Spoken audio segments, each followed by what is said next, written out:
Hello, I'm here in Liverpool city centre on this Monday afternoon. You're about to watch a video I made yesterday, the 2nd of October, at the Albert Dock here in Liverpool city centre. It was a protest against the brutal regime of the Islamic Republic of Iran. They've had a few protests that I've been at. I had the honour, the privilege to interview one of the main guys there, Mr. Mahmoud. I'm not quite sure his second name was. His name was Mahmoud. He was a nice, respectful, courteous guy, as were all those I spoke to. But there's a few mistakes I made. The language is not Iranian, it's Farsi. Also, I don't think most were asylum seekers. I think some of them were. I'm not quite sure how many. In fact, there was a guy there I knew used to run a kebab shop that I used to go to after finishing the clubs 2 o'clock in the morning. I seen him there. He was made up to see me, vice versa. A lovely guy.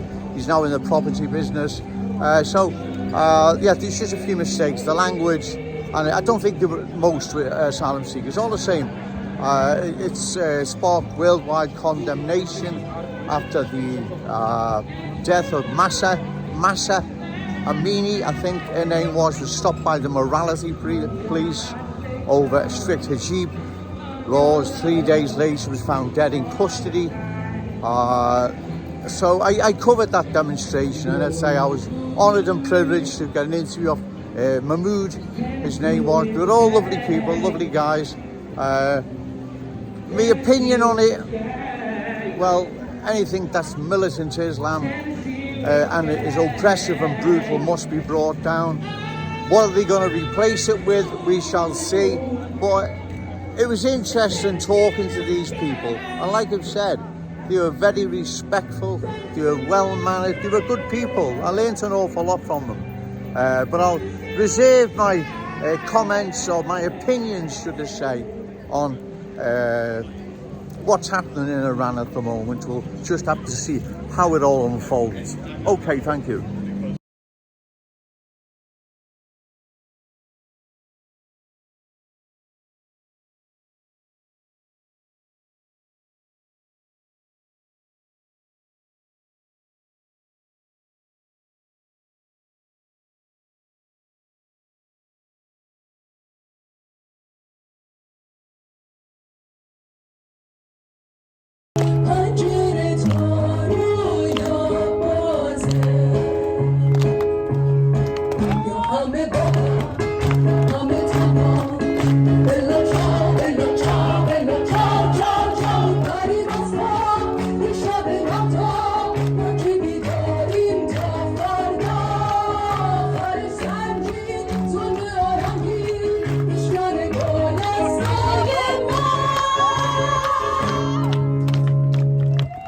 Hello, I'm with Mahmoud at an anti-Iranian demonstration that's campaigning for regime change in Iran.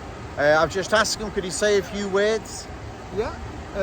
Tell us all about it, what's happening. Yeah, it's 43 years the dictator is in Iran regime, and they make it trouble for young people and they kill many of them. And if it's the parents go to following the case of the court or anything, they arrest them and they kill them. They killed the famous wrestling man Nabil Afghani without any reason. They killed the girls Mahsa Amini just for a few hair out of the scarf, and they took him to the special place and they hit his hair and she died. And we are here to help the Iranian people as a freedom in Iran. Most people here have fled Iran through terror. Yeah. Persecution. Yeah, it's the most Iranian, Kurdish, Afghani, Iranian, all of them. And they're asylum seekers. It can be every people. Would they go back to Iran if a regime changed? Yes, definitely. Oh, that's good, that's good. I'm the first man is back to Iran. Oh, well listen, Mahmoud, it's been a pleasure and an honour speaking to you, and I wish you well, sir. Yeah, we need the help to British government, European government, US government to help the Iranian, and they give the Iranian voice to the parliament or everywhere. They try to force the Iranian regime. Okay, thank you, sir. Thank you. Thank you. Hello, just making my way home from the protests, demonstration at the Albert Dock. Most of them were Iranian exiles, asylum seekers that had fled Iran through probably genuine persecution. It was a very passionate, emotional demonstration. Some people are actually crying. The loyalty to their people and country is unquestionable. But what was also very interesting is those I spoke to, every one of them supported the former Shah of Iran. The Shah of Iran was a good man and an ally of the West. They should never ever have got rid of him, and Iran wouldn't have been in the mess it's in today. But that's another story. I asked some, will the Shah's son be coming back? Some said he may. I don't know. We shall see. It was very interesting being with those people.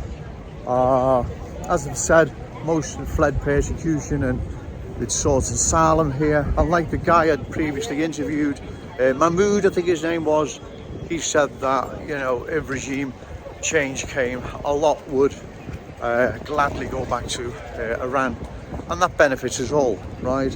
Also, as well, he was a speaker speaking in English because most of the speeches were Iranian.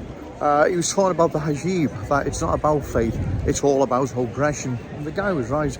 Very interesting day today. Okay, thank you.